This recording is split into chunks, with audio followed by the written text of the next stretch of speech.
Ayan, isa nga pong malakas na palakpak para sa ating dakilang Diyos. Tunay ba na siya ay buhay sa buhay natin? Amen ba? Amen. So mga kapatid, bago po tayo magsimula sa mga oras na ito, tayo pong lahat ay banggitin muna ang panunumpa sa mga oras na ito. Sige po, sabay-sabay po nating banggitin ang ating panunumpa. Ako ay narito ngayon upang mag-aral ng salita ng Diyos. Ang puso ko'y binubuksan, ang isip ko'y itinutuon, ako ay makikinig at susunod sa salita ng Panginoon. Amen. Tayo pong lahat ay saglit na manalangin. Panginoon naming Diyos na buhay at dakila, maraming salamat po sa panibagong umagang ito. Panginoon, tunay na ang umagang ito ay katibayan ng inyong katapatan at kabutihan. Katunayan din ito, Panginoon, ng inyong pagmamahal sa amin. Kaya't Lord, sa paglapit namin sa inyo, dalangin namin, nalinisin niyo nga po ang aming puso at isipan. Panginoon, ayaw po namin magkaroon ng adlang sa paglapit at paghipo ng banal mong Espiritu sa buhay namin. Kaya Lord, kung meron ka man po na nakikita sa mga oras na ito, sa puso at isipan namin, na karumihan at kasalanan, dalangin namin na kami po ay patawarin ninyo dito. Linisin niyo po, Panginoon, maliit man ito o malaki sa aming paningin, intensyon man namin itong nagawa or hindi, Lord, patawarin niyo nga po kami. Panginoon, wala po kaming ibang gustong marinig kung hindi ikaw lamang. Sapagkat, Lord, ikaw lamang po ang dakila.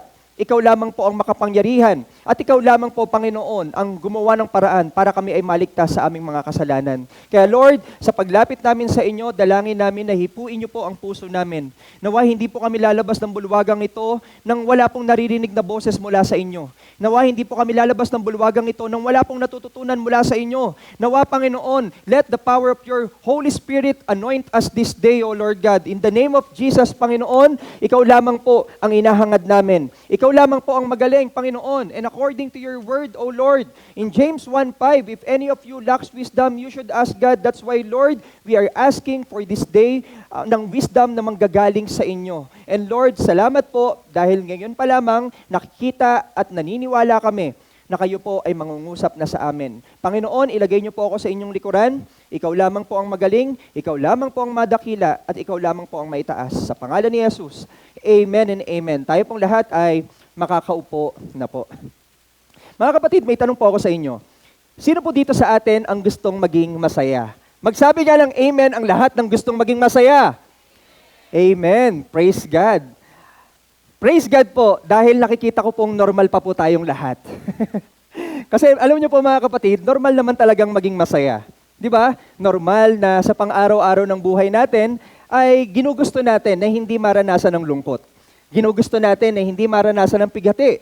Ginugusto natin na maranasan ang kasiyahan sa ating buhay. Alam niyo po mga kapatid, maraming bagay sa mundong to na ang pwedeng mag-offer sa atin ng kasiyahan. Di ba? Pwedeng mag-offer sa atin ang mundong to ng kasiyahan sa paglalaro ng mobile games. Pwedeng mag-offer sa atin ang mundong to ng kasiyahan mula sa taong karelasyon natin, taong asawa natin, taong kasama natin sa buhay, taong kasama natin sa trabaho, etc. Alam niyo po, napakaraming bagay sa mundong to ang pwedeng mag-offer sa atin ng kasiyahan. Pero alam niyo po ba, mga kapatid, we can only find true happiness through the Word of God. Naniniwala ba kayo doon? Magsabi nga ng amen ang naniniwala na matatagpuan natin ang kasiyahan sa salita ng Diyos. Amen. So totoo po yun, mga kapatid. Kung napakaraming ino-offer ng mundong to, ng way ng kasiyahan, meron ding ino-offer ang Bible. Ito yung happiness na hindi lang basta pang temporary. Ito po yung happiness na pang eternity. Kaya sa umagang ito, mga kapatid, ang title po ng pag-aaralan natin, 3 Powerful Reasons to Delight in God's Word. Alam niyo po, bawat Kristiyano, bawat tao, ay dapat na nagde-delight, nag-e-engage, nag-aaral ng salita ng Diyos. Pero pastor, paano kami mag-aaral kung hindi namin alam ang rason bakit namin siya aaralin? Kaya sa umagang ito, mga kapatid, ang title natin, uulitin ko, 3 Powerful Reasons to Delight in God's Word. Basahin po natin ang Psalms 119, verses 75 to 77. Basahin ko po sa inyo. I know, O Lord, that your regulations are fair. You disciplined me because I needed it. Now let your unfailing love comfort me. Just as you promised me, your servant, surround me with your tender mercies, so I may live. For your instructions are my delight. Alam niyo po mga kapatid, dito po sa binasa nating verse from Psalms 119 verses 75 to 77, ito po ay umiikot sa delighting in God's Word. Alam niyo po, napakahaba ng verse na to. Kung babasahin natin yung Psalms 119, lalagpas po siya ng 100 verses. Pero kahit lumagpas siya ng 100 verses, umiikot po yung verses 1 to 100 plus and so on sa delighting in God's Word. Bakit po? Kasi mga kapatid, sabi dito, kapag nagde-delight tayo in God's Word, meron tayong mga mabe-benefit sa buhay natin. Hindi lang mabe-benefit yung peace, hindi lang mabe-benefit yung pagiging counselor ng Lord, hindi lang mabe-benefit yung salvation. Napakaraming bagay na pwedeng mag-benefit sa buhay natin kapag nagde-delight tayo sa salita ng Diyos. Basahin ko lang po sa inyo mga kapatid yung ilan sa mga verses from Psalms 119 na sinasabi about delighting in God's Word. Basahin ko po sa inyo. Psalms 119 verse 24, sabi doon, your testimonies also are my delight and my counselors. Psalms 119 verse 77, yung binasa natin kanina, your law is my delight. Your instructions are my delight. Psalms 119 verse 92, unless your law had been my delight, I should then have been perished in mine affliction.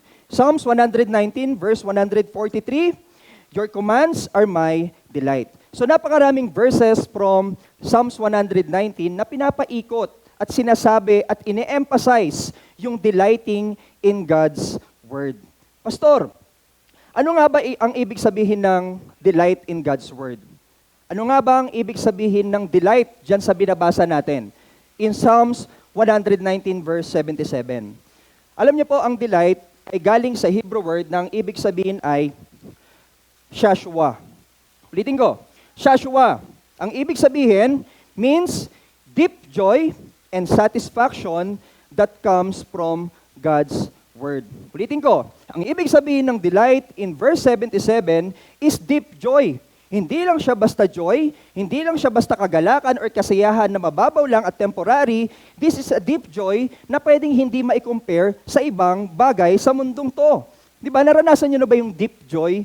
Yung sobrang lalim na kagalakan na parang walang maikukumpara sa bagay na yon. Matatagpuan daw yon, yung delight na yon, yung joy na yon sa salita ng Diyos. At hindi lang yon. Yung delight na binabanggit po in Psalms 119 verse 77, it can give satisfaction by reading the Word of God. May tanong po ako sa inyo, mga kapatid, sa mga oras na ito. Ano po yung mga bagay na nagbibigay ng kagalakan sa inyo ngayon? Ano po? Isipin nyo nga po, ano po yung mga bagay na nagbibigay ng kagalakan sa iyo ngayon? Marahil, sasabihin natin, Pastor, nagbibigay ng kagalakan sa akin ang napakaganda kong asawa. Ayan, normal naman yon, di ba? Pwedeng magbigay ng kagalakan yon. Pastor, nagbibigay ng kagalakan sa akin ang mga ari-arian ko. Pastor, nagbibigay ng kagalakan sa akin ang mga bagay na meron ako. Ang pera ko, ang kotse ko, kung ano pa man. Pastor, napakaraming kagalakan ko sa buhay ko. Praise God, kung talagang galing sa Diyos yan. Pero alam niyo po ba, tayong tao sa panahon natin ngayon, napakarami nating bagay na binibigyan natin ng kagalakan. Napakaraming bagay na nagde-delight tayo ngayon na minsan, nauuna na yung bagay na yon kesa sa pagde-delight natin sa Diyos. Naniniwala ba kayo doon? Alam niyo, minsan tayong tao, may iba tayong binibigyan ng delight kesa sa Diyos. May iba tayong binibigyan ng kagalakan bago ang Diyos. Kumbaga, nauuna ang ibang bagay kesa sa Diyos. Alam niyo, nag-research po ako, ano-ano po yung mga bagay na nagbibigay ng delight sa tao ngayon? Na common sa tao ngayon. Alam niyo po, ito po yung ilan. Una, mga kapatid, ayan, ginanyan ko na lang po kasi napakarami po niyan. Una po, mga kapatid, ang mga tao daw po ay nagde-delight sa material things. Kumbaga, wanting more money and things. May pera ka na, pero dahil gusto mo pa ng pera, maghahangad ka pa ng maraming pera. Marami ka ng pera, maghahangad ka pa ng maraming pera. Alam niyo, ang tao ay hindi natatapos sa paghahangad, lalo ng mga bagay na meron na sila. 'Di ba? Nauuso po ngayon, mga kapatid, yung yung hindi nakukontento dun sa bagay na meron ng isang tao. 'Di ba? Dahil sa mga nakikita, dahil sa mga nababasa, dahil sa mga binibigay sa kanila and naiinggit sila. So napakaraming bagay ngayon ang nagbibigay sa atin ng delight sa material things. Isa pa, mga kapatid, yung self-indulgence. Alam niyo po ba yung self-indulgence? Ibig sabihin, overindulging in food, drink, or other pleasures. Minsan ang tao naman, masyadong nagde-delight sa sobrang pagkain. Sino dito ang sobrang kumain? Naranasan ko po before na kumain ng hindi isang kaldero yung laman ng kaldero, naranasan ko po yun. Di ba, nag-delight ako ng sobrang pagkain ng kanin. Hindi rin pala maganda na magsobra-sobra tayo sa mga kinakain natin. Sobra-sobra ka sa lechon, sobra-sobra ka sa pag-inom ng soft drinks, sobra-sobra sa pag-inom ng alak, and etc. Those things na nagde-delight tayo, it can also harm us. Nakakaintindihan po tayo? Next, mga kapatid, sometimes people are delighted in pride. Di ba? Maraming tao ang natutuwa kapag hindi sila nagsusorry. Di ba? Kahit isa din naman silang sa may sala doon sa pagkakataon na magtalo sila ng kanilang asawa, natutuwa pa siya na yung asawa niya nagsorry tapos siya hindi. Di ba? Natutuwa naman ang iba na yung ibang tao natatapakan niya tapos siya hindi. Mga kapatid, ang sobrang pride, it can also harm us. Kapag nagde-delight tayo, mga kapatid, sa part na yan ng buhay natin, alisin po natin yan. Saan po ba nagsimula si Satan? Sa pride. Di ba? Nag-delight siya sa pride niya na dahil isa siyang magandang creature na ginawa ng Diyos, pwede na siyang maging katulad ng Diyos. Di ba? So hindi rin po siya maganda, mga kapatid, na sobrang mag-delight sa pride. And of course, meron pa diyang isa. Sa panahon natin ngayon, meron tayong tinatawag na word na pa-main character. Yung gusto mo, laging ikaw bida, di ba? May birthday, pero yung istorya mo ang kinikwento mo. May patay, pero sinasabi mo, ako lang hinihintay niya bago siya mamatay. Di ba? So hihintayin ka muna ng lahat bago siya mamatay. Di ba? Mga kapatid, hindi tayo ang bida ng istorya ng iba. Pwede tayong maging bida ng istorya natin, pero wag nating isipin na sa lahat ng pagkakataon, bida rin tayo sa istorya ng iba. Mga kapatid, bigyan naman natin ng chance ang ibang tao. Huwag tayong masyadong mag-delight sa sarili lang natin. Because other people, mga kapatid, may mga kanya-kanyang pangangailangan din. Let's give them a chance. Next, mga kapatid, and of course, meron pa dyan, immorality. Ayan, mga kapatid, immorality. Sa panahon natin ngayon, yung mali, nagiging tama na. Totoo yan. And number one, na nagiging mali is sexual immorality na sa tingin ng tao, tama na. Mas marami nang nagde-delight dyan na hindi po dapat tayo mag-delight. Next, mga kapatid, dishonesty, lying and cheating. Alam niyo po ba, minsan hindi natin sinasadya, nakakapagsinungaling tayo. That's number one thing na madalas nagagawa natin at nagde-delight na pala tayo. Dapat daw pala, hindi. Next, envy and jealousy. Di ba? Wishing for what others have. Hinahangad mo kung ano ang meron ang iba. Hatred and revenge. Gustong maghigante, hindi tuloy umunlad. Gustong maghigante, habang buhay, dinadala yung sama ng loob dun sa kapwa-tao niya na yung taong yon wala na namang iniisip, pero ikaw nag-iisip ka pa rin. Kasi masyado ka na nag-delight sa hatred and revenge. Mga kapatid, kung sa ngayon, dala-dala mo pa rin ang sama ng loob mo dun sa taong hindi mo nakasundo, dun sa taong hindi maganda ang ugali na nakaaway mo, kung hanggang ngayon dala-dala mo pa rin ang sama ng loob 15 years ago na, 10 years ago na, 20 years ago na, kapatid, ang sasabihin ko lang sa'yo, talo ka. Kasi, mga kapatid, kapag tayo dala-dala natin ang sama ng loob, anong pwede maging epekto sa atin? Baka kinabukasan, atakihin ka na sa puso. Diba? Baka kinabukasan, yung taong yon ang saya-saya na, ikaw hindi pa. So hindi rin maganda na, mga kapatid, dala-dala natin ang sama ng loob. Diba? Ang paghihigante. Kasi ang paghihigante, hindi sa atin, sa Diyos. Isa pa, mga kapatid, idolatry. Prioritizing things or people over God. Pastor, Ang idolatry ba ay mga statue lang na tinatayo ng ibang relihiyon? Yun lang ba ang idolatry? Alam niyo po, ang idolatry is yung nilalagay mo ang isang bagay na number one kesa sa Diyos. Halimbawa, instead na mag-worship ka ngayon, nag-Mobile Legends ka. Diba? Nag-ML ka. So prioritize mo yun kesa sa Diyos. Baka idolatry mo na yung mobile games. Diba? Halimbawa, instead na mag-pray ka, inuna mo yung relationship mo. Diba? Baka idolatry mo na yung karelasyon mo. Halimbawa ulit, bago ka pumasok sa trabaho, may trabaho ka pang ginagawa kaysa magbasa ka ng Biblia. Baka idol mo na ang trabaho mo. Or baka idol mo na ang eskwelahan mo. Hindi masama, mga kapatid, yung mga ginagawa natin sa buhay. Hindi masama yung trabaho, hindi masama ang asawa, hindi masama ang pag-aaral. Pero kung nauuna na sila sa Diyos, baka idol mo na sila. Kapatid, sabi ng Lord, unahin mo lang ako at ako nang bahala sa mga susunod.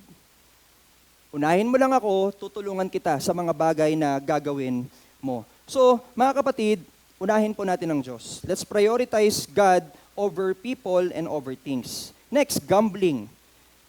Common po to. Ni-research ko po to, ano yung mga common things na nagde-delete ang tao. Gambling. Ang gambling, mga kapatid, hindi lang yan sa loto. May tumaya ba ng loto kanina sa BS Square? Wala na palang loto doon. May tumataya pa ba ng loto dito? Kapatid, if you think na sa pagtaya mo sa loto, sasabihin mo, Pastor, pag nanalo naman ako sa loto, bibigyan kita ng church eh. Pag nanalo naman ako sa loto, i-donate ko yan sa church. Tama yung motibo, mali yung paraan.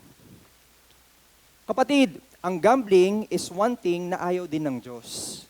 Ayaw ng Diyos na nagde-delight tayo sa different types of gambling. Alam niyo sa panahon natin ngayon, ang dami ng influencer na kapag after nila magpakita ng mga video nila, ng mga ipapalabas nila dun sa video nila, sa end of the video, nagpo-promote ng gambling.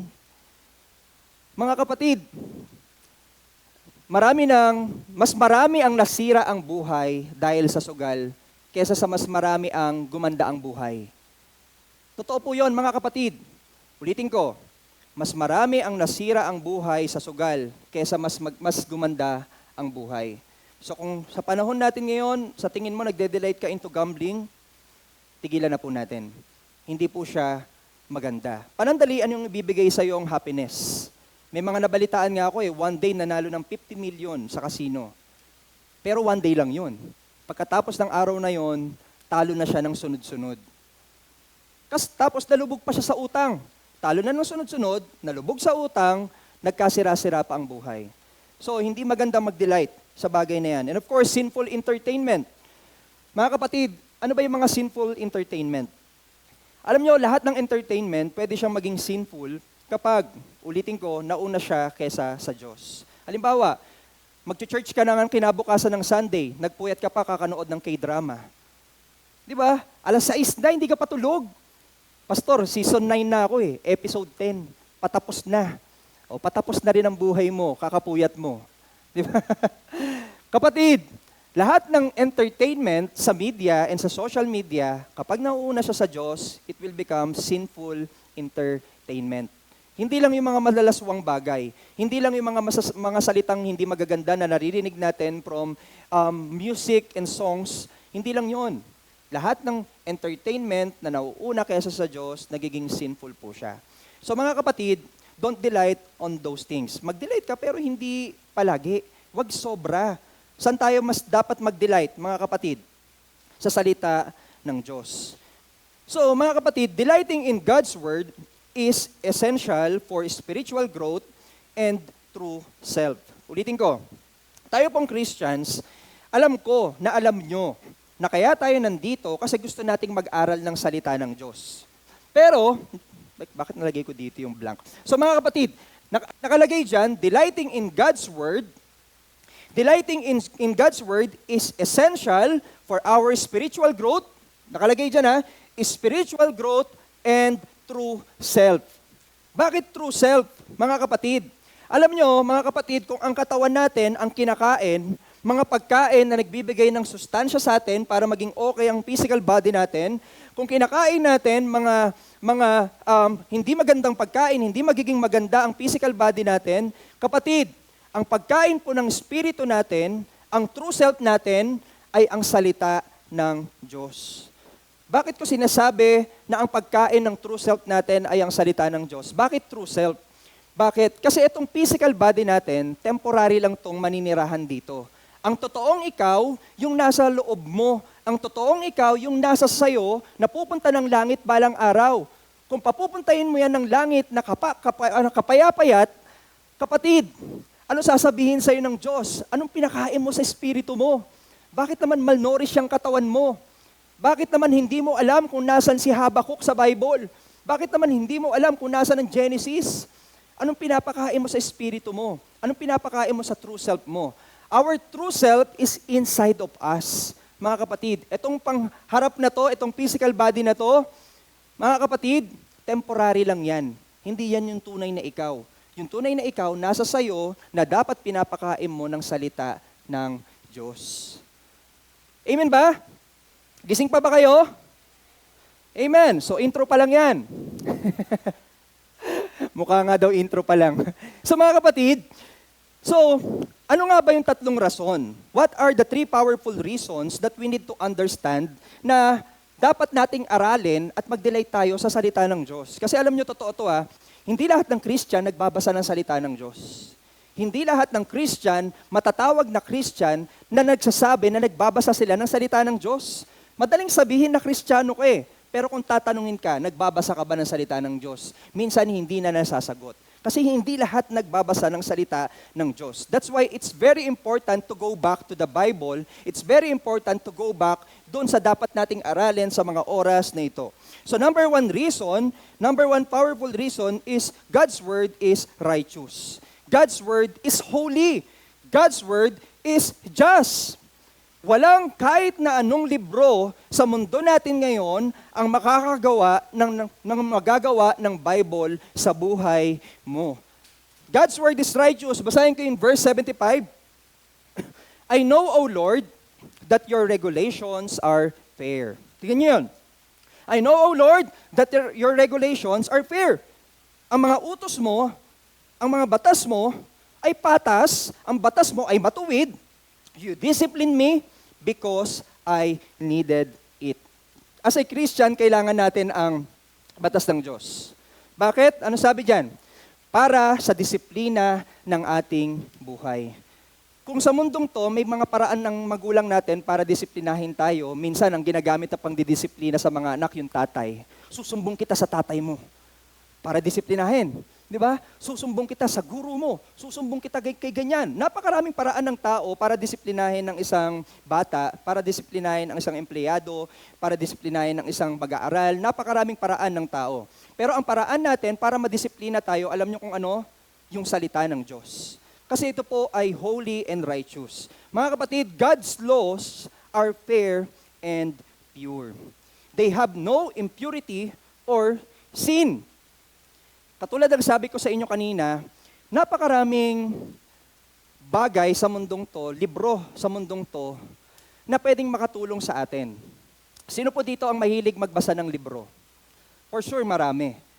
Diba? Sino po dito ang mahilig magbasa ng mga different articles, self-help books, na makakatulong sa kanila? For sure, marami. Alam niyo po, kung yung mga librong binabasa natin makakatulong sa atin mentally, halimbawa, makakatulong sa inyo yung mathematics book, mentally.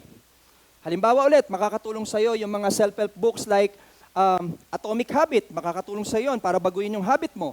Halimbawa ulit, makakatulong sa iyo yung 7 Habits of Effective People. Paano yun? Makakatulong sa iyo yun para makipag-communicate ka ng maayos. Alam nyo, napakaraming bagay or libro sa mundong to na pwedeng makatulong sa iyo at ma-develop ka as a person. Pero alam niyo po ba na ang tanging ang Bible ang pwedeng makatulong sa iyo para ma-transform ka into holiness and righteousness. Kapatid, masasabi ba nating Christian ang isang Kristiyano kung ang isang tao kung hindi siya nagiging righteous sa harapan ng ibang tao? Masasabi ba nating Kristiyano ang isang tao kung hindi naman nakikita sa kanya si Kristo? Ayun, binababaw ko na. Ulitin ko. Masasabi ba nating Kristiyano ang isang tao kung hindi naman nakikita sa kanya si Kristo? Masasabi ba natin? Hindi. Paano natin masasabi? Kapag nakita na si Kristo ay nasa buhay niya. At paano makikita yon? Kapag na-apply ang salita ng Diyos sa buhay niya. Paano natin ma-apply kung hindi mo naman alam kung ano ang salita ng Diyos? Diba? Paano natin i-apply kung hindi ka naman nagme-meditate ng salita ng Diyos? Ang alam mo lang, for God so loved the world. Ilang taon ka ng Christian? 15 years na. John 3:16 pa rin ang alam mo. Diba? Ilang taon ka ng Christian? Ang alam mo, Genesis 1:1, in the beginning, God created the heaven and the earth. Ilang taon ka na? 15 years ka na. Di ba? Para kang isang bata, ang alam mo lang, dada. Gusto mo ba yon? 15 years ka na, ang alam mo lang na word, dada, dada, dada. Ang cute tignan sa umpisa, pag baby pa. Pero pag 15 years na, iba na ang dating. Di ba? Iba na dating. So ganun din tayo bilang isang Kristiyano. Habang tumatagal tayo bilang isang Kristiyano, dapat mas dumadami ang alam natin sa Biblia at mas nakikita yung righteousness ni Jesus sa atin sa pamamagitan ng salita niya. Nagkakaintindihan tayo? Gising pa ba kayo? Amen. So alam niyo po, napakaraming support from the Bible, supporting scriptures from the Bible na nagsasabi that the Word of God is holy, that the Word of God is righteous, that the Word of God is just. Tignan natin to mga kapatid. Sabi sa Psalms 19 verse 7 to 9, sabi doon, the instructions of the Lord are perfect. Diba? Kung meron mang perfect sa mundong to, si Lord yon. Sabi ng mga asawang babae, ako din, pastor. Perfect din ako. Next, diba? The instructions of the Lord are perfect. Reviving the soul, the decrees of the Lord are trustworthy, making wise the simple. Tignan niyo yun mga kapatid, nakakatulong ang salita ng Diyos na perfect to revive your soul. Diba? Kung yung soul mo ay lagok na sa mga bagay na hindi maganda, lubog na sa mga kasalanan, kung gusto mo ma-revive yan, go directly dun sa salita ng Diyos. Basahin mo, aralin mo, magbigay ka ng time. Di ba? Isa pa mga kapatid, Psalms 119 verse 137, You are righteous, Lord, and your laws are right. O kung ang Diyos natin righteous, of course, kung ano lumalabas sa bibig niya, kung ano lumalabas sa kanyang salita, tama din, righteous din. Nagkakaintindihan tayo? Next, isa pa mga kapatid, Romans chapter 7 verse 12, So then, the law is holy, and the commandment is holy, righteous, and good. Napakalinaw po mga kapatid na ang salita ng Diyos, tinawag nga siyang Holy Bible. Dahil siya po ay holy. Dahil ito po ay holy. Sabi po ni Martin Luther mga kapatid, Therefore, it is a righteous and incorruptible seed. Basahin ko sa inyo. A seed that brings everlasting righteousness. Ano ang tawag sa parable ni Jesus patungkol sa salita ng Diyos? It is a seed. Di ba? Ito ay binhi na tinatanim sa lupa na minsan matinik, minsan mabato, minsan malalim, minsan mababaw. Di ba? Depende na lang kung anong klaseng lupa ang meron tayo ngayon. Kung anong klaseng puso ang meron tayo ngayon. Etong salita ng Diyos, mga kapatid, is incorruptible seed. Hindi nakokorrupt. And this seed, mga kapatid, can bring everlasting righteousness. So, Pastor, anong gagawin namin dyan? Itanim mo sa puso mo. Aralin mo ang salita niya. Kung tayo nga, mga kapatid, na-delight dun sa sinasabi ng mga mahal natin sa buhay, mas may tiwala pa nga tayo dun sa sinasabi sa atin ng mahal natin sa buhay . Di ba sinasabi sa atin, mahal kita sobra. Nagtitiwala ka dun. Di ba? Mahal kita sobra kahit ano man ang mangyari sa atin. Di ba? Magutom man tayo o hindi, mahal kita sobra. Ayan, namatay sa kalandian. Di ba? Di ba, mga kapatid, minsan sobra tayong nagtitiwala dun sa salita ng tao kaysa sa salita ng Diyos. Magtiwala ka sa salita ng Diyos. Mas dun ka mag-delight kasi it will bring you righteousness. Di ba? It will bring you everlasting righteousness. Magugulat ka, mga kapatid. isang araw, nagbago ka na dahil sa salita ng Diyos. Yung dati mong ugali na hindi maganda, yung attitude mo na hindi okay, yung mga pananalita mo na may kasamang mura, yung mga pinapanood mo, magbabago, magugulat ka dahil sa salita ng Diyos. So, mga kapatid, just like we need healthy food and exercise, we need God's Word to stay spiritually healthy. Do you want to be healthy? Magsabi nga ng amen ang gustong maging healthy. O, gusto nyo maging healthy, magbasa tayo ng salita ng Diyos. Maganda yung mag-exercise for physical body para maging healthy. Maganda yung mga proper diet, proper eating, lahat ng magagandang bagay para maging okay ang katawan, maganda po yan. Hindi ko po yan tinatanggal sa inyo. Pero sana, bigyan nyo rin ng time na maging healthy rin yung spirito nyo. Okay? Next, mga kapatid. Alam niyo po, whatever we consume, that becomes who we are. Ulitin ko, whatever we consume, that becomes who we are. Halimbawa, kumakain ka ng lechon araw-araw, magiging ano ka? Bakit lechon? Tinanong ko kayo, sabi ko, kung araw-araw ka kumakain ng lechon, magiging lechon ka? Hindi ganun yun, kapatid. Ang gusto kong sabihin, kung araw-araw kang kumakain ng lechon, magiging isa kang tao na punong-puno ng kolesterol. Di ba? Magiging isa kang tao na laging high blood. Magiging isa kang tao na ma-oily, na alam mo yon, lahat ng pwedeng lumabas sa katawan mo dahil sa lechon, lalabas at lalabas yan, naturally. Di ba? Araw-araw kang mag-soft drinks, ano mangyayari sa'yo? Magiging soft drinks, pastor. Hindi. Ano mangyayari sa'yo? Pag araw-araw ka nagsa-soft drinks, mga kapatid, magkaka-UTI ka. Di ba? Naturally, talagang lalabas yan. Hindi mo mapipigilan dahil araw-araw mo yon kinukonsume. Di ba? O isa pa, kung araw-araw ka, mga kapatid, na nagkakape, ano magiging, sino ka? Magiging sino ka? Kape. Hindi, joke lang. So mga kapatid, kung araw-araw ka nagkakape, una, magkakaroon ka ng stain sa ngipin. Kasi magkaka-stain daw ang laging nagkakape sa ngipin. Pangalawa, mga kapatid, lalakas ang palpitation mo sa puso mo. Pangatlo, mga kapatid, magkaka-UTI ka rin, kakasakit sa bato, ang dami ng complications, etc. Mga kapatid, kung ano kinukonsume mo, lalabas naturally sa'yo. Diba? It will become who you are. So, anong gusto kong sabihin? Ang gusto ko lang sabihin, mga kapatid, kung lagi mong tinitake ang salita ng Diyos na righteous, holy, and just, naturally, mapapakita mo yung righteousness ng Diyos. Nagkakaintindihan tayo? Hindi mo kailangan minsan ipilit eh. Ipipilit ko, pastor, na mabait si Lord. So magiging mabait ako. Hindi mo kailangan ipilit. Magbasa ka araw-araw, i-meditate mo araw-araw, i-apply mo to araw-araw, tignan mo kung saan mo siya i-apply, naturally, lalabas sa'yo. Aba, si kapatid, nagugulat ako. Ang bait na. Dati pag pumapasok sa church yan, hindi nangangamay yan. Pero ngayon, pastor, nangangamay na, pero yung isang kapatiran lang, ako hindi pa. O at least nangamay na. Di ba? Pastor, si kapatid, dati hindi masyado nagmumura yan. Ngayon, onti na lang. At least may pagbabago. Natatawa sila. So mga kapatid, alam niyo po, naniniwala po ako na kapag araw-araw mong pinapakain ang sarili mo ng salita ng Diyos, hindi mo kailangang ipilit na mabuti, mabait, makapangyarihan si Lord. Hindi mo kailangang ipilit. Lalabas sa'yo yan, naturally. Di ba ang pinaka-goal natin sa mga oras na ito, kaya tayo nandito, because we want to be Christ-like. Tama po ba, mga kapatid? Gusto nating maging katulad ang Diyos. Hindi man tayo perfect, katulad niya, pero sana makita man lang yung karakteristik sa atin.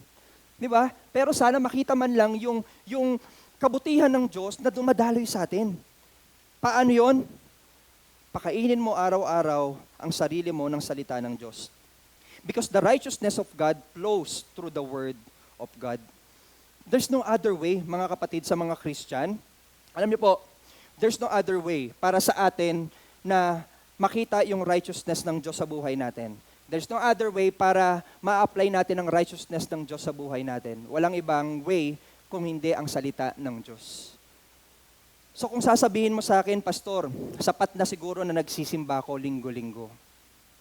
Sapat na siguro, Pastor, na pumupunta ako sa church linggo-linggo. Parang sinabi mo na rin sa akin na, Pastor, sapat na isang beses lang ako kumakain sa isang linggo. Meron bang ganong tao? Isang linggo lang, isang beses lang sa isang linggo kumakain. Araw-araw, dapat po kumakain tayo ng salita ng Diyos. People who are filled with God's Word are transformed and become righteous. Alam niyo po, mga kapatid, may napanood po akong parang cartoon sa movie ngayon, yung Inside Out. Familiar po kayo doon? Di ba, yung Inside Out, sa Inside Out may anxiety, merong enoy, ano pa, sadness, ano pa ba? Annoy, sorry. Annoy, sadness, anger, ano pa? Basta napakaraming emotions. Alam nyo, yung mga emotions na yan, totoo naman talaga na meron tayo niyan sa buhay. Pero hindi mo makokontrol yan kung wala yung righteousness ng Diyos. Alam nyo, tanging ang righteousness ng Diyos sa pamamagitan ng kanyang salita ang pwede mag-control ng different emotions sa buhay natin. So, mga kapatid, feed yourselves with the Word of God. May tanong ako sa inyo, mga kapatid. Sino dito ang faithful na nagbabasa ng salita ng Diyos? Magsabi ng amen. Amen, praise God. Siguro narinig nyo lang nag-amen yung katabi nyo, kaya nag-amen kayo eh. Kapatid, kung nagbabasa ka ng salita ng Diyos faithfully sa buhay mo, may tanong po ako sa inyo. Are you the same person last year, last 2 years, last 3 years, last 4 years? Isipin nyo, are you the same person last year? Isipin nyo, Pastor, ako last year, hindi ako mapagpasensya. Pero ngayon, Pastor, sa biyaya ng Diyos, dahil natututunan kong maging mapagpasensya, dahil sa salita ng Diyos, naging mapagpasensya na ako. Parang ganito yan. Minsan may narinig akong story. Mga kapatid, si Missy. Kilala niyo ba si Missy? Hindi niyo kilala yun, no? Alam niyo po si Missy, isa siyang Kristiyanong nanay. Tapos etong si Missy, minsan nag-grocery kasama ang kanyang anak. Sabi niya Missy sa kasama niyang anak, yung anak niya medyo malikot, medyo makulit. So nung pumupunta sila sa grocery, kung ano-ano tinuturo. Tapos paalis-alis dun sa cart. Sabi nung nanay niya, dahil nagkukulit yung bata, Missy, maging mapagpasensya ka dahil yan ang sinabi ng salita ng Diyos. Missy, wag makulit, maging mapagpasensya ka dahil yan ang sinasabi ng salita ng Diyos. Sinabi niya yon twice. Inulit niya na naman. Kasi yung anak niya nagkukulit, takbo ng takbo, kung ano-ano nagawa. Sabi niya, Missy, maging mapagpasensya ka dahil yan ang sinasabi ng salita ng Diyos. Huwag ka makulit, Missy. Huwag ka makulit, Missy. Alam nyo, nung dumating sila dun sa cashier, sabi nung cashier, hala, ma'am, ang bait naman ng anak mong si Missy, mapagpasensya dahil yan ang sinasabi ng salita ng Diyos. Sabi nung nanay, teka lang po, nagkakamali po yata kayo. Hindi po yan si Missy. Ako po si Missy. Ako po si Missy. Pinapaalalahanan ko po ang sarili ko ng salita ng Diyos kasi kahit na makulit ang anak ko, pinapaalalahanan ko po na dapat maging mapagpasensya ako. Alam nyo, kung alam mo ang salita ng Diyos, mapapaalalahanan mo ang sarili mo. Di ba? Katulad nung nangyari sa temptation kay Jesus, ni Satan, di ba pinaalalahanan ni Jesus si Satan ng salita ng Diyos, ng righteousness ng Diyos, and dahil doon, hindi siya natukso. So ganun din tayo sa buhay natin. Ayaw mo matukso, gusto mo maging righteous sa harap ng Panginoon, araw-araw gusto mo siyang ma-please, at sa harap ng ibang tao gusto mo makita ang kabutihan ng Diyos, mapakita ang kabutihan ng Diyos, read the Word of God. Because the Word of God is holy, righteous, and just. Alam niyo, wala akong nakitang tao na tapat sa salita ng Diyos na hindi nagbago. Nagbago po talaga ang mga tapat sa salita ng Diyos. Imposible na ang tao na nagbabasa ng salita ng Diyos ay hindi nagbabago. Expect mo kapag tapat ka at tapat ang mga tao sa paligid mo, magbabago at magbabago po tayo. Amen ba? So that's number 1. Number 2, mga kapatid, God's Word comforts. Di ba? Ang salita po ng Diyos, nagbibigay po talaga siya ng comfort sa tao. Naranasan nyo na ba yon? Na minsan, hindi okay yung pakiramdam mo, na minsan may problema ka, tapos wala kang ibang makausap, pero nagbasa ka ng Biblia, nagbigay ng comfort sa'yo ang Diyos. Di ba? Nagbigay siya ng peace sa'yo sa puso mo. Because God's Word really comforts. Basahin ko sa inyo ang verse 76. Sabi doon, now let your unfailing love comfort me, just as you promised me, your servant. O, tignan nyo, malinaw mga kapatid. The unfailing love of God will comfort him. The unfailing love of God, through His Word, will comfort us. Alam niyo yung Tagalog, binasa ko siya. Ang sabi doon, aliwin mo sana ako niyang pag-ibig mong lubos. O, di ba? Ang ganda ng Tagalog. Aliwin mo ako, Lord. Hindi ko na kaya, Lord eh. Ang daming pabigat, ang daming bigat na dinadala ko, Lord. Ang daming hindi okay sa paligid ko, nakasakasama ko. Ang dami sa paligid ko na mga parating na bills na nag-worry ako. Lord, aliwin mo naman ako. Lord, comfort mo ako. Ang makakapag-comfort sa atin, mga kapatid, walang iba, ang Diyos sa pamamagitan ng kanyang mga salita. God's Word shows His unfailing love, providing comfort in all situations. Alam niyo po, sa bawat sitwasyon natin, may sagot po ang Diyos. Kung tayo po ay magbabasa ng taimtim ng maayos sa salita ng Diyos at aaralin natin, may mga po talaga. Alam niyo po, many people seek comfort, but true comfort comes from God's love through His Word. True comfort, comes from God's love through His Word. Pastor, saan ba tayo pwedeng mabigyan ng comfort ng Diyos? Nabanggit ko kanina, kung hindi okay ang sitwasyon mo, namatayan ka ng mahal sa buhay, pwede kang i-comfort ng Diyos. Kung hindi okay ang sitwasyon mo na magulo ang pamilya mo, pwede kang i-comfort ng Diyos. Kung hindi okay ang sitwasyon mo dahil binagsakan ng isang teacher mo na hindi tama yung binigay sa iyong grado, pwede kang i-comfort ng Diyos. Kung hindi okay ang trabaho mo dahil toxic na ang mga kasama mo sa trabaho, pwede kang i-comfort ng Diyos. Basahin mo ang kanyang salita and you will see that God is there, will never leave you, will never forsake you. Alam niyo po mga kapatid, may mga tinatawag tayong silent battles. Alam niyo po ba yung mga silent battles natin? Ito yung mga battles natin na hindi natin sinasabi na sa iba. Di ba? Siguro, yung mga dahilan natin kaya hindi natin sinasabi yung mga silent battles ng buhay natin sa iba kasi sinasabi natin, baka i-judge tayo. Pangalawa, baka pag sinabi ko tong problemang to, i-chismis lang ako. Baka pag sinabi ko tong battle ng buhay ko, hindi nila ako maunawaan. Baka pag sinabi ko tong battle ng buhay ko sa iba, hindi ako mabigyan ng magandang advice, hindi ako ma-comfort, and etc. Alam nyo, may mga tinatawag tayong silent battles. And even ako, meron akong mga silent battles ng buhay ko. Pero alam nyo po, mga kapatid, in silent battles, God's Word is your sword. Ulitin ko, in silent battles, God's Word is your sword. Ano po ba ang sinabi ng Biblia patungkol sa salita ng Diyos? The Word is like a double-edged sword. Para siyang espada na pwede mong gamitin na armas alam niyo yun, kapag merong mga army or sundalo na merong hawak na espada, ito yung ginagamit nila, pang salag, pang-opensa, pang-atake, pwede nating gamitin ang salita ng Diyos para madepensahan tayo in our silent battles. Halimbawa ho, mga kapatid, may silent battles ka na, ito po, totoo po to. May kakilala po ako na dahil sa mga overthinking niya na pwedeng mangyari sa kanya, sa kanyang pamilya. Kapatid, nung siya po ay nakakilala sa Diyos, dun sa silent battle niya na yon, ng pag-overthink sa kung anong pwedeng mangyari in the future, dahil sa salita ng Diyos, pinaalalahanan po siya in Matthew chapter 6 verse 34, na do not worry about tomorrow, let tomorrow worry about itself. So nung naalala niya yon, ginamit niya yon pang-attack doon sa overthinking niya. Ginamit niya yon pang-depensa sa sarili niya na si Lord nang bahala, hindi na dapat akong mag-alala.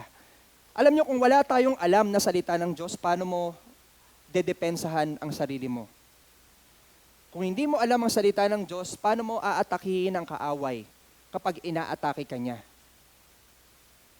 So, kapatid, gusto nyo na madepensahan at maatake din ang kaaway kapag inaatake niya kayo in your silent battles? Aralin mo ang salita ng Diyos. I-meditate mo. Bigyan mo ng oras. Kabisaduhin mo kung kinakailangan. Aralin mo kung bigyan mo ng oras. Alam ko po mga kapatid, lahat talaga tayo busy. Pag tinanong mo ang bawat isa, nakakapag-devotion ka, sobrang busy ko eh. Alam nyo, sa lahat ng tinanong ko, lahat ng sasabihin ng tinanong ko ganito, sobrang busy ko. Lahat tayo, sasabihin yan, sobrang busy natin. Yayain ko kayo mag-swimming, outing sa church na to.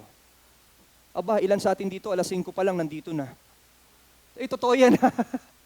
Totoo yan. Nag-e-effort pa yan, maniwala ka. Sa gabi, wala lang tulog yan. Nagluluto na yan para sa kinabukasan. Sa gabi, nagre-ready na yan ng susuotin para sa outing. Di ba? Alam nyo, minsan, kailangan lang natin i-priority kung ano yung dapat i-priority. Hindi masama yung mag-outing ng church. Pero ang tanong, kapag hindi na outing, kapag time na kayo ay nag-iisa na lang, papasok sa regular na trabaho, papasok sa regular na pag-aaral, sa pamilya, regular na araw sa pamilya, paano mo nabibigyan ng oras ang Diyos? Paano mo binibigyan ng oras? O sige, pastor, nagigising ako ng alas 8. I understand, nagigising tayo ng alas 8 dahil sa pagod and etc. Bakit hindi man lang natin mabigyan ng 5 minutes si Lord sa pagkagising natin? Bakit hindi man lang natin mabigyan ng 10 minutes man lang si Lord? Manalangin man lang tayo, magbasa ng, alam nyo, binigyan na nga tayo ng ng blessing ng Lord sa mga application sa cellphone Di ba? Alam nyo ang mga cellphone ngayon, kung talagang hirap kayo makapagbasa ng Bible dun sa Biblia natin, sa book, why not gamitin natin, i-take advantage natin ng mga gadget natin. I-turn off nyo lang yung wifi pag magbabasa kayo ng Biblia dun.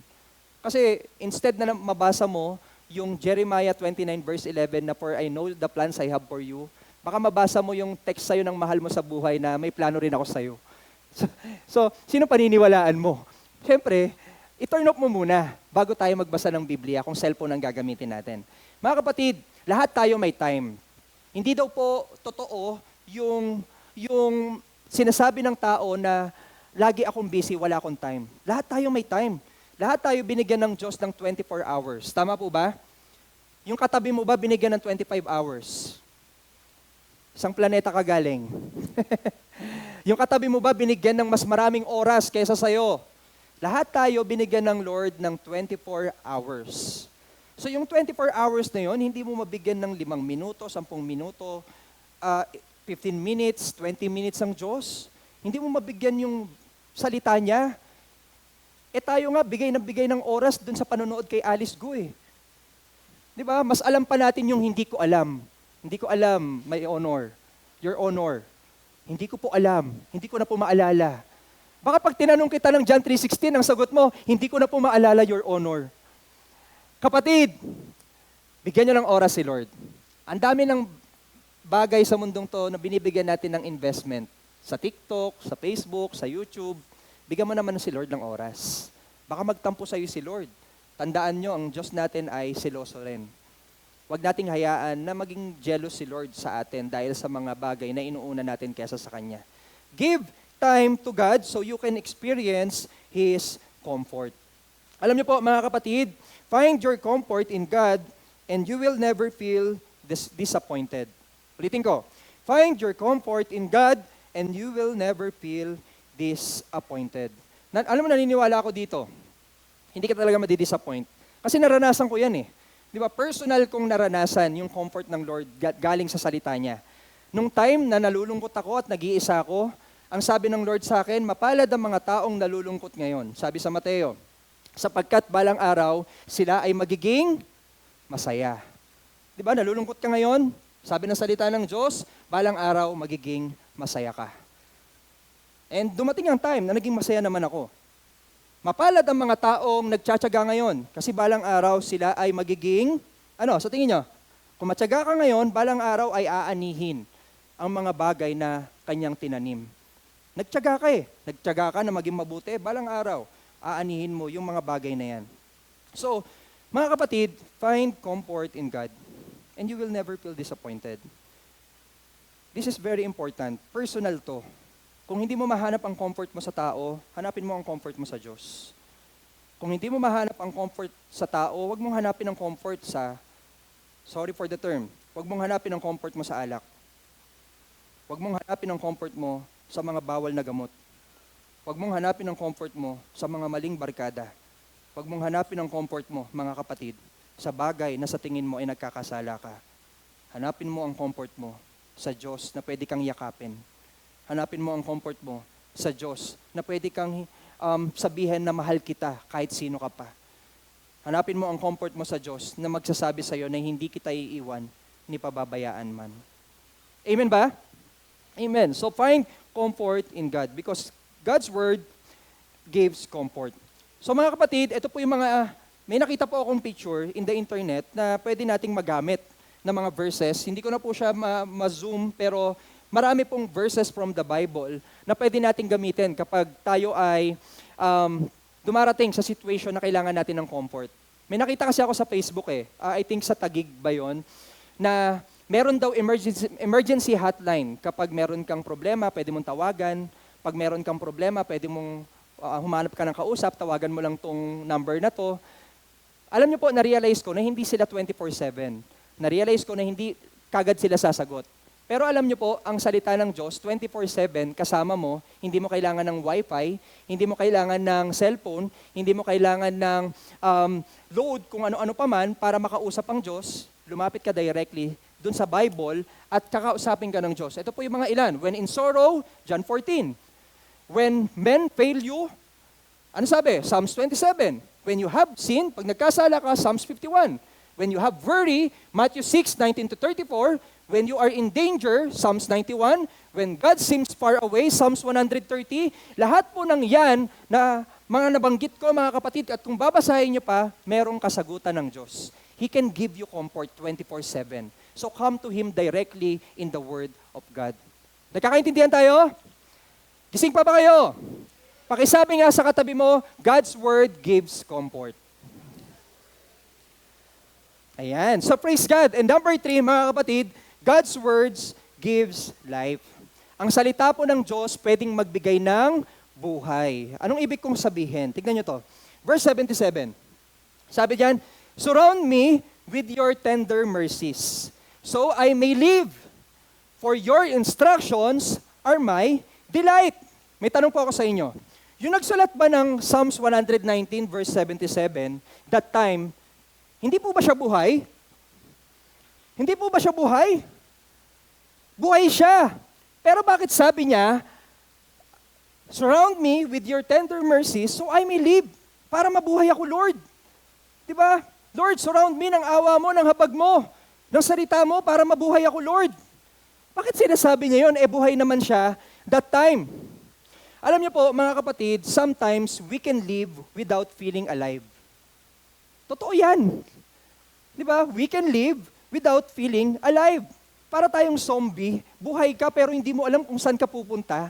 Di ba? Para tayong zombie na gumagalaw pero hindi mo alam ang purpose mo sa buhay. Para tayong zombie na buhay ka pero alam mo yon, parang walang pangyayari sa buhay mo na mahalaga, na hindi mo naman alam ang direction.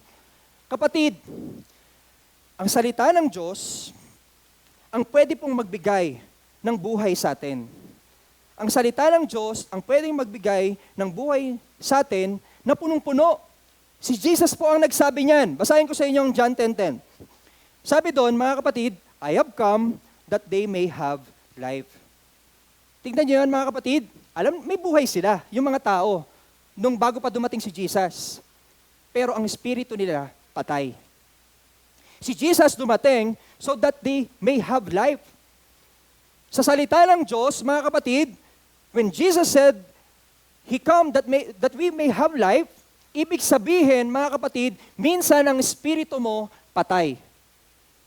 Minsan ang buhay mo, buhay ka pero walang buhay. Anong kailangan mo? Si Jesus sa pamamagitan ng kanyang salita na magbibigay ng gabay sa iyo sa buhay mo. Alam niyo po, God's Word gives us a life with purpose, direction, and vision. Bakit ko nasabi yan? Bakit ko nasabi na ang salita ng Diyos, He can give us a life with purpose, direction, and vision. Bakit? Alam niyo po, personal kong na-experience na minsan sa buhay ko, hindi ko alam ang dahilan kung bakit ako nabubuhay. Minsan kong na-experience na nabubuhay ako dito sa mundong to, pero hindi ko alam ang direction ko. And minsan ko na-experience na nabubuhay ako dito nang hindi ko alam kung saan ako tutungo. Alam niyo kung saan ko lang nalaman na meron akong patutunguhan? Sa pamamagitan ng salita ng Diyos. Sabi ng salita ng Diyos, ang mundong to corrupt.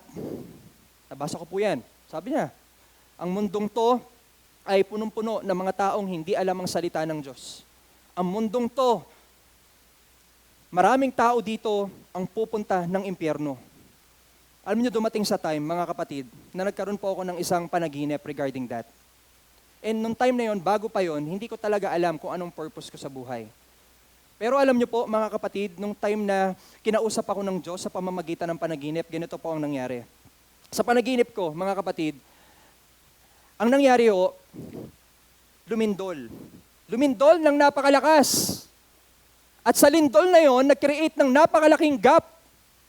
Sa gap na yon, mga kapatid, sa side na to, kulay orange, kulay red, kulay yellow, at titignan mo para siyang apoy. Dumadaan po ang linya ng mga tao papunta sa lugar na yon. Napakaraming tao. At nakita ko minsan ang isang mahal ko sa buhay papunta doon. Alam niyo po, dito sa side na to, gusto kong iligtas ang mga tao doon. Gusto kong tumalon. Gusto kong iligtas ang kamag-anak ko, ang mahal ko sa buhay. Pero hindi ko magawa dahil sa malaking gap. Alam niyo po, habang kinakausap ko ang Lord dun sa panaginip na yon, biglang tumama ang malaking asteroid. Tinanong ko si Lord, ito ba yung second coming mo? Ito ba yung nangyayari ngayon sa tao? Alam niyo po, nung nagising ako, binasa ko ang Biblia. Tinanong ko si Lord, anong dahilan ng mga bagay na yon na pinapakita mo sa amin? Pinapakita mo sa akin. Anong dahilan, Lord? Sabi niya sa Genesis, mga kapatid, this world is corrupt. And someday, He will destroy this sinful world. Meron bang isang bagay na corrupt, na nabubulok, na hindi masisira? Masisira yan, balang araw. Di ba parang isang prutas na bulok? Makakain mo pa ba yan pag bulok na? Hindi na. Dahil papunta na siya doon sa pasira na kasi bulok na siya. Alam niyo ang mundo natin, sabi sa Biblia, this is a corrupt world and someday, mga kapatid, He will destroy this sinful world. Darating talaga ang time na madedestroy ito. At hindi lang yon. Sabi ni Lord sa Biblia, mga kapatid, a man must not live by the bread alone. Tinanong ko si Lord, so anong gusto mong gawin? Anong gusto mong ipahayag ko? Anong gusto mong sabihin ko sa tao? Alam mo, sabi ni Lord sa Biblia, paalala niya sa akin, dun sa temptation ni Jesus, sa temptation kay Jesus, a man must not live by the bread alone, but by every word of God. Hindi lang dapat tayo nabubuhay sa mga material na bagay sa mundong to. Sa kakainin mo, sa kung ano paman, dapat tayo nabubuhay din sa salita niya. Ilang beses yon pinaalala sa akin ni Lord, na dapat ang tao hindi lang nabubuhay sa mga bagay sa mundong to, pati sa salita niya. Ang tinanong ko si Lord, anong gusto mong gawin ko? Preach the word of God. Alam niyo, nung time na yon, doon na-confirm ni Lord kung ano nga ba yung direction ko na patutunguhan sa buhay ko. Kailangan kong ipahayag ang salita ng Diyos. Kailangan ng maraming tao na marinig ang salita ng Diyos. Alam niyo kung bakit? Kung hindi natin maririnig ang salita ng Diyos, saan tayo tutungo? Bago kayo maging Kristiyano at bago nyo makilala si Jesus, alam nyo ba, di ba wala tayong assurance kung saan tayo tutungo? Di ba wala tayong assurance kung saan tayo mapupunta? Di ba wala tayong direksyon na sigurado tayo na pupunta tayo ng langit? Di ba hindi natin alam? Pero dahil sa salita ng Diyos na nalalaman mo, na sinabi sa iyo ni Jesus na ililigtas ka niya, nagkaroon ka bigla ng direksyon. Nagkaroon ka bigla ng purpose sa buhay. Nagkaroon ka bigla ng vision na someday you will be in heaven with Him. That someday you will be with Him in heaven worshiping. Kapatid, kung hindi mo pa alam ang direction mo pag nawala ka ngayon sa mundong to, kung hindi mo pa alam ang purpose mo sa buhay mo ngayon, kung hindi mo pa nabivision na someday pupunta ka ng langit kasama ang Diyos, kapatid, alamin mo sa pamamagitan ng salita niya. Basahin mo na iniligtas ka na ng Diyos, na ililigtas ka niya mula sa pagkakasala mo. Basahin mo na ililigtas ka ng Diyos mula sa pagkalubog mo sa mga bagay na hindi naman kalooban niya. Alam niyo po, napakaraming tao or character from the Bible na dati yung buhay nila, it's just an ordinary life na meron sila. Siguro, nagtatrabaho lang, ginagawa lang yung mga regular days nila. Pero nung nakilala nila si Lord, nagkaroon bigla ng purpose sa buhay nila. Halimbawa ho, napakaraming characters from the Bible. Tignan niyo po ito. Ito po yung mga ilan. Ethiopian eunuch. Sa Acts chapter 8 verse 26 to 39, alam niyo po, yung Ethiopian na yan, isa po siyang official na guard, mga kapatid. And one day, sa Book of Isaiah po, habang siya po ay naglalakbay, mga kapatid, siya po ay nagbabasa ng book ng Isaiah. Habang siya po ay naglalakbay, siya po ay nagbabasa ng book ng Isaiah sa Acts chapter 8 verse 26 to 39. Naglalakbay siya, nagbabasa siya ng book ng Isaiah, then meron pong isang tao na ginamit ng Diyos. Si Philip, ginaid ng Holy Spirit para i-approach po siya at pinaliwanag sa kanya ang salita ng Diyos. At dahil doon, mga kapatid, siya po ay nabaptize. Dahil doon, siya ay naging follower ni Jesus. At dahil doon, mga kapatid, siya ay tagasunod na rin at nagbabahagi ng salita ng Diyos. Tignan niyo yun. Ordinaryong guard, ordinaryong tao, naglalakbay lang, nagbabasa ng Isaiah, may nagturo, may nagpaliwanag ng salita ng Diyos. Ano po nangyari sa kanya? Naging follower ni Jesus, nagbabahagi na rin ng salita ng Diyos, nagkaroon ng purpose ang buhay. Ordinaryong tao. Tignan niyo pa po ito. Si Cornelius. Si Cornelius naman po is a Roman centurion na may takot sa Diyos at nagdadasal. Alam niyo po, one day, dinala ng angel si Peter sa kanya at si Peter po ay nag-share ng gospel sa kanya. So siguro po, si Cornelius, tignan niyo to. Siguro po si Cornelius, mga kapatid, na Roman centurion, noon pa man, may takot na siya sa Diyos. Kilala niya si Lord, pero wala siyang assurance siguro kung saan siya mapupunta balang araw. Hindi niya alam ang direksyon ng buhay niya.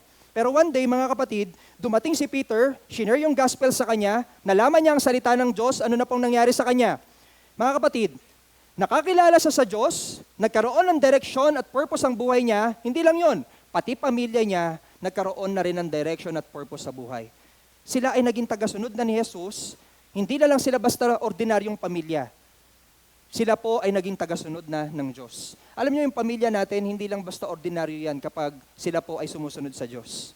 Your family, mga kapatid, hindi lang basta ordinaryo yan. Kapag yan ay nakakilala sa Diyos at sumusunod sa Diyos, sila po ay magiging extraordinary na kahit dumating ang mga bagyo ng buhay, hindi kayo basta matitinag. Gusto niyo ba ng ganong pamilya? Gusto niyo ba ng ganong pamilya? Ipakilala niyo si Jesus. Ipakilala niyo ang salita ng Diyos. Isa pa po, mga kapatid, si Lydia. Kilala niyo ba si Lydia? For sure, alam ko kung ano nasa isip niyo. Lechon. Di ba? Halatang gutom na. Di ba, pag pinag-uusapan si Lydia, ang naiisip lechon. Kapatid, meron pong isang character from the Bible, saglit lang naman siya nabanggit, Acts chapter 16 verse 11 to 15, isa po siyang businesswoman. Businesswoman na gumagawa po ng purple cloth in Philippi, and one day po, mga kapatid, siya po ay nakinig sa preaching ni Paul. Nakinig siya sa salita ng Diyos. And habang nakikinig siya, mga kapatid, inopen niya po ang puso niya at tinanggap si Lord sa buhay niya. Ano nangyari? Ordinaryong businesswoman, ordinaryong tao, ano nangyari, mga kapatid? Nagkaroon ng buhay, naging extraordinary ang kanyang buhay. Hindi lang yun. Siya po ay nagpabaptize, sumunod kay Jesus, and at the same time, naging partner ni Paul sa ministry. Hindi man kasama palagi, pero alam niyo po yun, sinusupport niya si Paul sa ministry niya. Isa pa po, mga kapatid, ito po, Philippian jailer. Kilala niyo ba yung Philippian jailer? Yung guard na nagbabantay kay Paul. Mga kapatid, nung time na nakakulong siya, di ba nag-worship sila? Yung Philippian jailer po ang nakakita dun sa miracle na ginawa ng Diyos, dun sa kulungan. Di ba, nahati po sa kalahati yung kulungan, nabuksan, nakita po ng Philippian jailer yon. At nung time na yon, mga kapatid, nung nakita niya yung ginawa na milagro ng Diyos, shinare po ni Paul yung gospel, yung salita ng Diyos. Ano pa nangyari? Hindi na siya basta naging tagabantay lang sa kulungan, hindi lang basta ordinary yung buhay niya, naging extraordinary dahil nakakilala siya sa Diyos, nagkaroon siya ng assurance na siya po ay ligtas, pati ang pamilya niya, mga kapatid, naligtas. Alam niyo po, mga kapatid, sa buhay natin, akala natin ordinaryong tao lang tayo. Akala natin ordinaryong Christian lang tayo. Akala natin ordinaryong umaattend lang tayo ng church regularly every Sunday. Pero alam niyo po, pwede tayo maging extraordinary people. Extraordinary Christian na binigyan ng buhay ng salita ng Diyos. Na pwede kayong gamitin ng Diyos para ibahagi din si Lord sa ibang tao. Na pwede kayong gamitin ng Diyos para maipakita si Kristo sa buhay mo. So kung sa panahon natin ngayon, na oras ngayon, ano oras na ba? 11:37, this time hindi mo pa sigurado kung ano ang dahilan kung bakit ka nabubuhay. Hindi mo pa alam ang direction mo at vision mo sa buhay. Kailangan mong kilalanin si Jesus. Kilalanin mo ang kanyang salita at i-apply ito sa buhay mo. Kapatid, bakit ko nasabi that God's Word gives life? Alam niyo po, ang Biblia is inspired by God. Kinasihan po ito. Kung ano po ang ibinigay na hininga ng Diyos para bigyan ng buhay si Eva at Adan, ganun din po ang hiningang binigay niya. Buhay na binigay niya sa salita niya. Na kapag in-apply natin to at binasa natin to, minsan, di ba, nakikinig kayo ng salita ng Diyos sa pag nagpipreach si pastor, di ba? Mga kapatid, ganito tayo, parang pinapatamaan ako ni pastor. Parang alam ni pastor yung istorya ng buhay ko. Bakit parang alam niya kung ano nangyayari sa akin? Bakit parang para sa akin yung preaching today? Kapatid, hindi ko alam ang storya ng buhay nyo. Hindi namin alam ang storya ng buhay nyo. Pero pag tinatamaan kayo ng salita ng Diyos, isa lang ang ibig sabihin nun. Buhay po ito nangungusap sa inyo. At kung nangungusap ito sa inyo, tanggapin po natin. I-admit natin na may kailangan baguhin sa buhay natin. Mga kapatid, if you think you are far away sa Diyos ngayon, lumapit po tayo sa Kanya. Go back to the Bible. Alam niyo, ang ganda nga po ng minsan dati ng kong conference, ang nakalagay doon, back to the Bible. Bumalik ka sa salita ng Diyos. And the word of the Lord will transform your life, mga kapatid. Delighting in God's word changes us completely. Pag wala po ang salita ng Diyos bilang isang Kristiyano, kapatid, baliwala ang pagiging Kristiyano natin. Parang isang flashlight na walang battery. Maganda nga yung flashlight mo, mamahalin, 10,000 pesos. Kung walang battery yan, hindi yan gagana. Baliwala yan. Alam nyo, ganun din tayo. Kung Kristiyano ka pero wala ang salita ng Diyos, huwag mo nang tawagin ang sarili mong Christian. Kailangan mong aralin at basahin ang salita ng Diyos kung tinatawag mo ang sarili mong Christian. You will not experience a life na punong-puno kung hindi mo tatanggapin at aaralin ang salita ng Diyos. And people will not see the righteousness of God if you will not apply the Word of God. Kaya mga kapatid, for our application sa mga oras na ito, dito sa tatlong inaral natin, God's Word is righteous, God's Word gives comfort, God's Word gives life. Mga kapatid, be doers of the Word, not just listeners. Ulitin ko, sabi sa James 1:22, mga kapatid, baliwala daw. Kung narinig mo ang salita ng Diyos, inaral mo, tapos hindi mo in-apply, baliwala yan. I-apply mo. Napag-aralan natin ngayon, kailangan basahin, ipakita sa tao yung righteousness ng Diyos, i-apply mo. Isa pa, mga kapatid, make an effort to prioritize God's Word over worldly delights.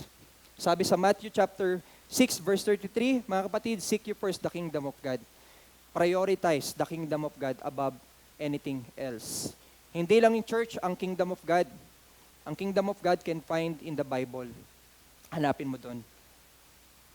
And kapag priority mo yon, tutulungan ka ni Lord na baguhin ang buhay mo na minsan hindi mabago. Tutulungan po tayo ni Lord. Kanina po, mga kapatid, tinanong ko kayo, sino dito ang gustong maging masaya? Lahat naman tayo gustong maging masaya. And to find true happiness, mga kapatid, it is through delighting in God's Word. Delight yourself in God's Word. Nawa hindi masayang yung araw na to nang hindi natin i-apply ang salita ng Diyos. Nawa hindi masayang ang araw na to na paglabas natin dito, hindi tayo magbabasa ng Biblia. Mga kapatid, I challenge you, start reading your Bible. Kung hindi ka pa nakakapagsimula, kahit 15 years ka ng Christian, hindi pa huli ang lahat.